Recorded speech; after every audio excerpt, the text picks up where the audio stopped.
बच्चों, आज हम कक्षा 8 विज्ञान 8 ग्रेड का अध्याय 1 फसल उत्पादन एवं प्रबंधन के प्रश्न उत्तर लिखेंगे। प्रश्न 1, सही विकल्प के आगे सही का निशान लगाइए। गेहूं, चना तथा मटर की फसल उगाने की समय अवधि है। इसका सही उत्तर है बी, अक्टूबर से मार्च तक। प्रश्न 2, पहली जल की कमी वाले क्षेत्र में रहती है, वह सिंचाई के लिए किस विधि का उपयोग करे कि जल व्यर्थ न होकर सीधे पौधों की जड़ों को मिले। इसका सही उत्तर है ए, छिड़काव। प्रश्न 3, बूझों ने अपने खेत में लगातार उर्वरक का उपयोग किया। कुछ वर्षों पश्चात उसके खेत में फसल की पैदावार कम होने लगी। पहली ने उसे अपने खेत में जैविक खाद का उपयोग करने की सलाह दी।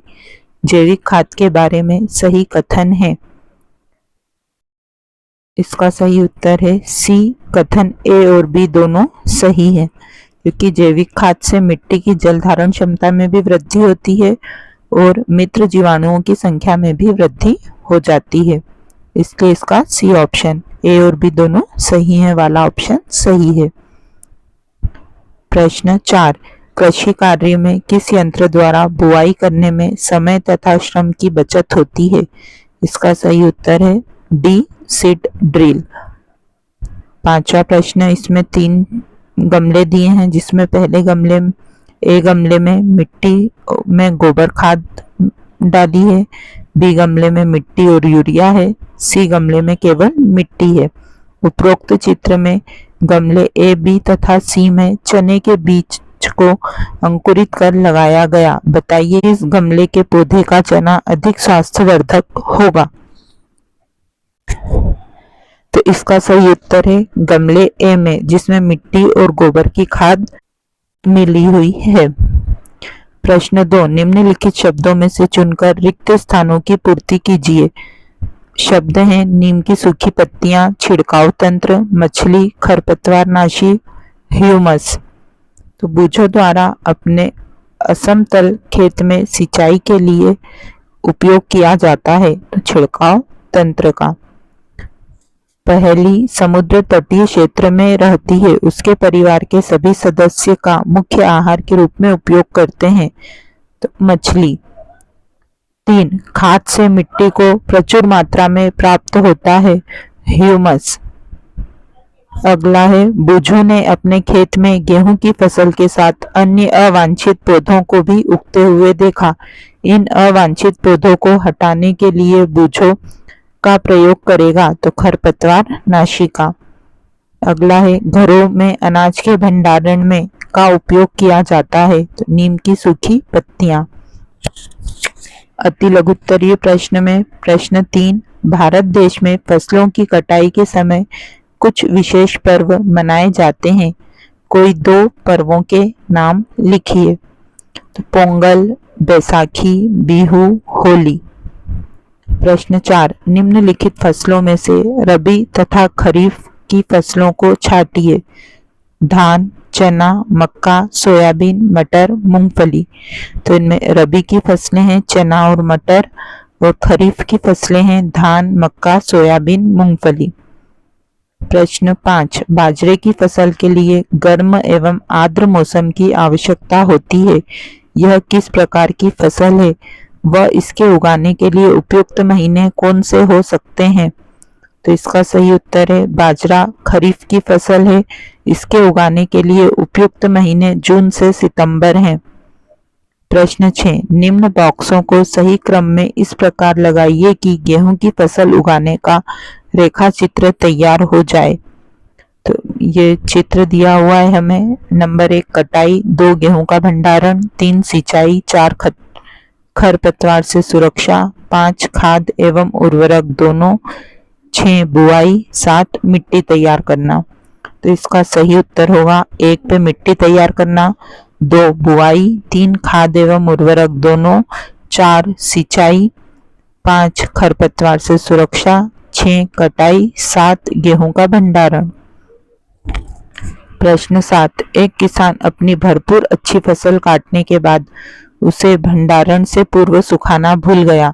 उसे किन समस्याओं का सामना करना पड़ सकता है?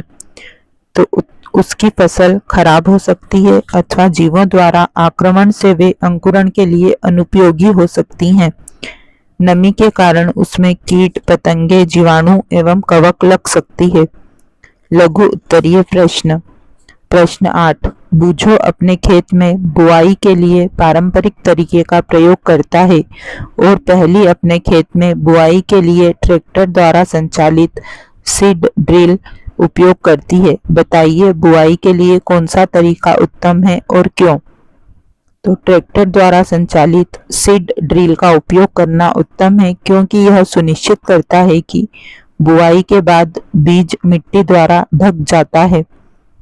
इससे बीजों को पक्षियों द्वारा खाए जाने से रोका जा सकता है एवं समय व श्रम दोनों की ही बचत होती है। प्रश्न 9, चित्रों को पहचानिए। यह चित्र सिंचाई की किस पद्धति से संबंधित हैं? चित्रों को नामांकित कीजिए। इनमें से कौन सा चित्र जल की कमी वाले क्षेत्र के लिए वरदान है? यहाँ चित्र पहला है मोटर घिरनी, दूसरा रहट, तीसरा छिड़काव तंत्र, चौथा ड्रिप तंत्र। उत्तर, छिड़काव तंत्र जल की कमी वाले क्षेत्र के लिए वरदान है। प्रश्न 10, कभी कभी खेत में फसल के साथ कुछ अन्य अवांछित पौधे भी उग जाते हैं, तो आप उन्हें कैसे हटाएंगे और क्यों हटाएंगे? उत्तर, इन अवांछित पौधों को खरपतवार कहते हैं। खरपतवार को हाथ से जड़ सहित उखाड़कर अथवा खरपतवार नियंत्रण रसायन डालकर, जिन्हें खरपतवार नाशी कहते हैं, खेतों में उनका छिड़काव करेंगे। खरपतवार को हटाना इसलिए आवश्यक है क्योंकि यह जल, पोषक, जगह एवं प्रकाश की स्पर्धा कर फसल की वृद्धि पर प्रभाव डालते हैं। कुछ खरपतवार कटाई में भी बाधा डालते हैं तथा मनुष्य एवं पशुओं के लिए विषैले हो सकते हैं। प्रश्न 11, एक बर्तन में स्वस्थ और कमजोर बीज रखे हैं। हम इसमें से स्वस्थ और कमजोर बीजों को कैसे पृथक करेंगे?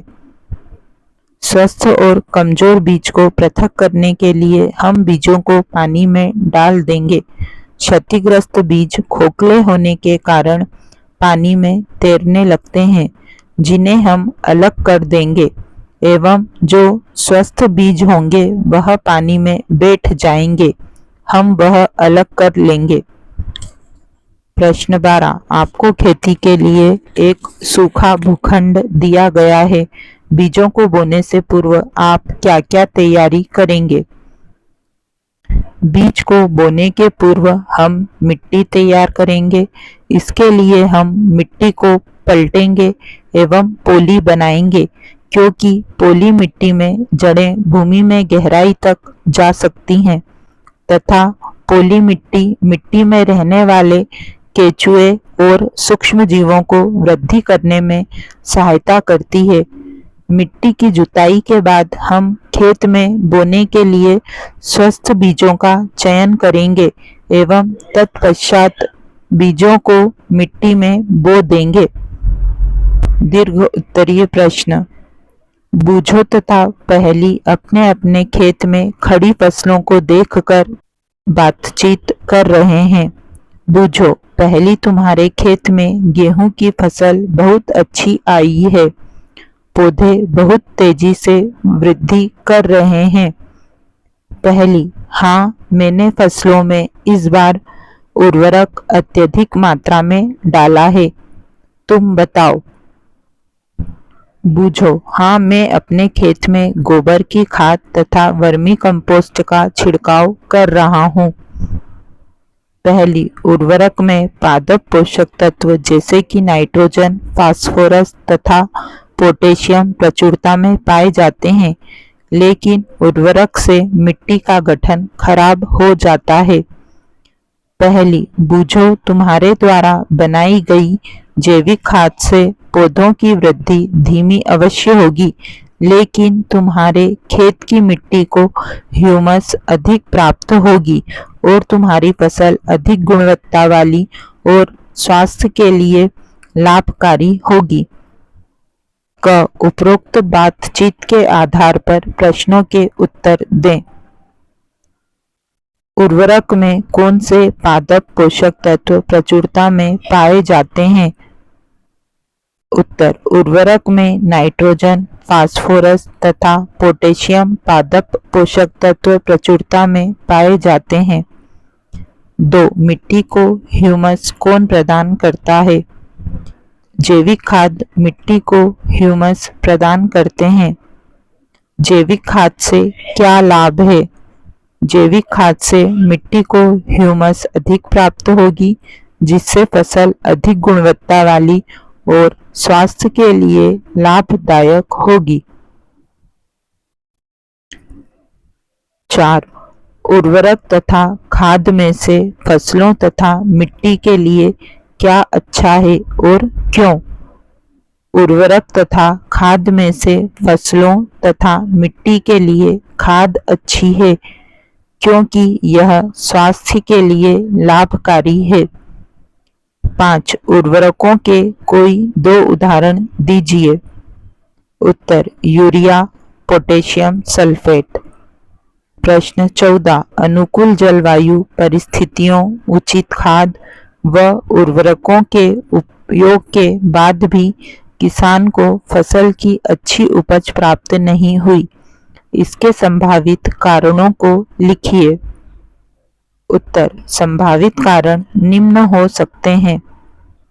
1. रासायनिक उर्वरकों के उपयोग के कारण मिट्टी की उर्वरता शक्ति नष्ट हो गई हो। नंबर 2. लगातार एक के बाद एक कई फसलें लेने के कारण मिट्टी का उपजाऊपन खत्म हो गया हो।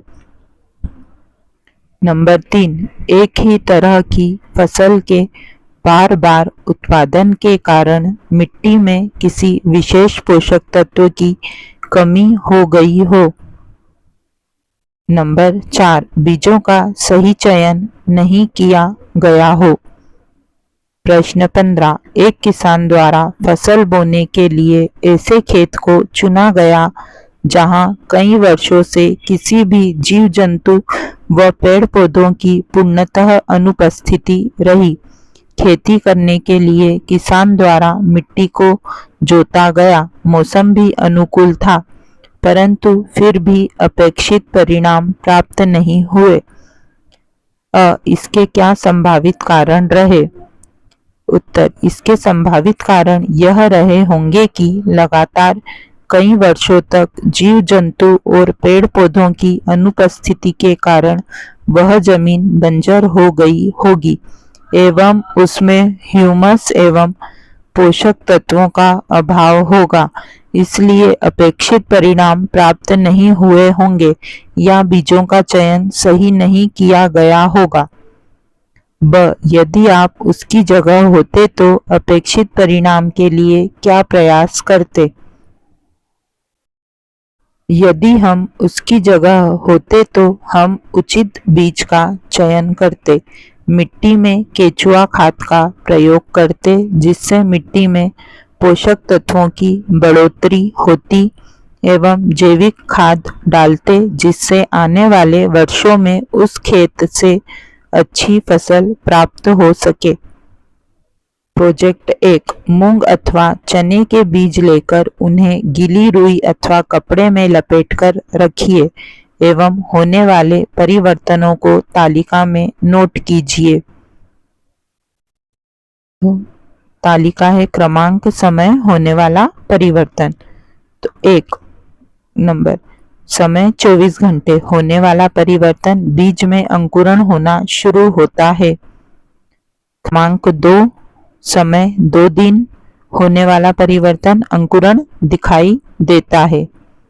क्रमांक 3, 5 दिन, तो अंकुरण बढ़कर दिखाई देता है। क्रमांक 4, 10 दिन, मूंग से नए पौधे का जन्म होने लगता है। ब बीजों के अंकुरण की विभिन्न अवस्थाओं का आपने जो अवलोकन किया उनका चित्र बनाकर दर्शाएं।